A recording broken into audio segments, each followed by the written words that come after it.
اہل حدیث تھوڑی سختی کرتے ہیں اس مسئلے میں.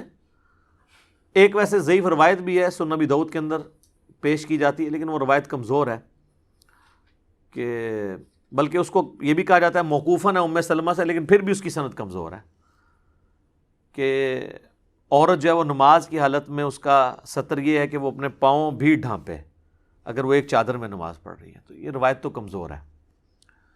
بعض باقی روایتیں ایسی ملتی ہیں جس کی بنیاد پہ لوگوں نے یہ مسئلہ نکالا ہے. باقی امت کا اجماع اس پہ نہیں ہے. امت کا اجماع اس میں یہ ہے کہ چہرے کی ٹکیا، دونوں ہاتھ اور ٹخنوں سے نیچے والے پاؤں، عورت ٹخنوں سے اوپر نہیں کر سکتی، تامد یا پینٹ یا اپنا پجامہ یا شلوار، اس نے ٹخنوں سے نیچے کرنا ہے. مرد نے اوپر رکھنا ہے. ابو داؤد میں حدیث ہے کہ ٹخنوں سے نیچے ہو تو نماز نہیں ہوتی اس کی.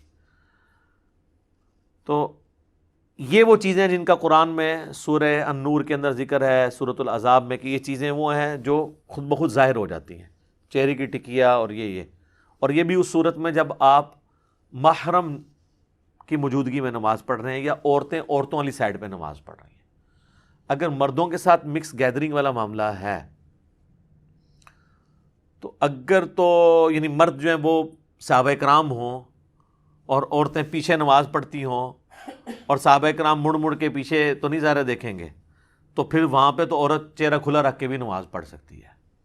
جس طرح ہم کہتے ہیں نا کہ وہ نبی علیہ السلام نے، اور وہاں اسی بخاری مسلم میں حدیث میں موجود ہے، نبی علیہ السلام فرمایا جب تک مرد سر نہ اٹھا لیں عورتیں سر نہ اٹھائیں، کیونکہ کپڑے بیچاروں کے مختصر ہوتے تھے، بعض کا شرمگاہ نظر آ جاتی تھی. تو حضور علیہ السلام نے نہیں حکم دیا. جہاں اتنی غربت یہ سارا کچھ ہو، اللہ کے نبی کے پیچھے نماز پڑھ رہا ہو بندہ، تو ان چکروں میں تو نہیں پڑے گا نا وہ. تو اب تو خیر میں سمجھتا ہوں زیادہ بہتر معاملہ ہے کہ عورتوں کی جگہ ہی نماز کے لیے الگ بنی ہوتی ہے. وہاں پہ تو پھر کوئی ایسا سلسلہ نہیں ہے، سوائے اس کے کہ سی سی ٹی وی کیمرے نہیں ہونے چاہیے. وہاں پہ بھی کوشش بچنے میں ہی عافیت ہے. بعض اوقات انہوں نے کیمرے بھی لگائے ہوتے ہیں علماء نے امت کے وسیع تر مفاد کے لیے، تو وہاں پہ تو نہیں ہونے چاہیے کیمرے. اسی لیے میں کہتا ہوں مسجدوں میں اعتکاف کو بھی اوائڈ کریں، عورتیں گھروں میں ہی کریں اجتہاداً، کوئی مسئلہ نہیں ہے. کیونکہ اس طرح کے ایشوز پھر بڑی دور تک چلے جاتے ہیں، کئی ایک چیزیں پھر سامنے آنا شروع ہو جاتی ہیں، مسئلے خراب ہو جاتے ہیں. اس لیے عورتیں جو ہے نا وہ اپنے معاملات کو بڑا دیکھ سنبھل کے چلیں. باقی پاؤں اگر وہ ڈھانپ لیتی ہیں تو ٹھیک ہے، کوئی حرج نہیں ہے، لیکن یہ ان کے سطر کا حصہ نہیں ہے.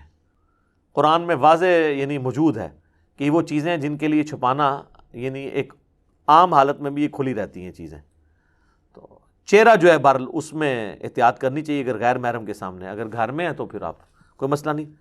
البتہ یہ حدیث ہے سنن ابی داؤد کے اندر، نبی صلی اللہ علیہ وآلہ وسلم نے فرمایا کہ جب عورت بالغہ ہو جائے تو اللہ تعالیٰ ننگے سر اس کی نماز قبول نہیں کرتا.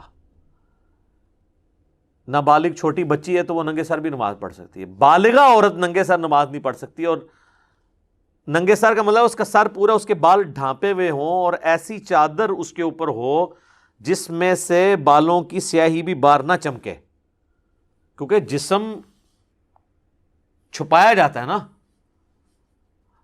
کپڑا تو اسی مقصد کے لیے پہنا جاتا ہے. اگر آپ اتنا باریک کپڑا پہن لیں کہ جسم نظر آئے تو وہ تو آپ کا ستر نہیں ہے. جس طرح آج کل بہت کاٹن کے باریک اگر کپڑے آپ نے سفید رنگ کے پہنے ہوئے ہوں تو جسم اندر سے نظر آ رہا ہوتا ہے، کالے ہوں تو پھر بھی پردہ رہ جاتا ہے، یا کوئی ڈارک کلر کے، اس میں بھی کوشش کرنی چاہیے موٹا کپڑا. اس طریقے سے اگر باریک دوپٹہ سر پہ اوڑھا ہوا ہے، ویسے عورتوں کو یہ بات پتہ ہے وہ ڈبل ٹرپل کر کے اوڑھ لیتی ہیں، بال نکلے ہوئے نہ ہوں.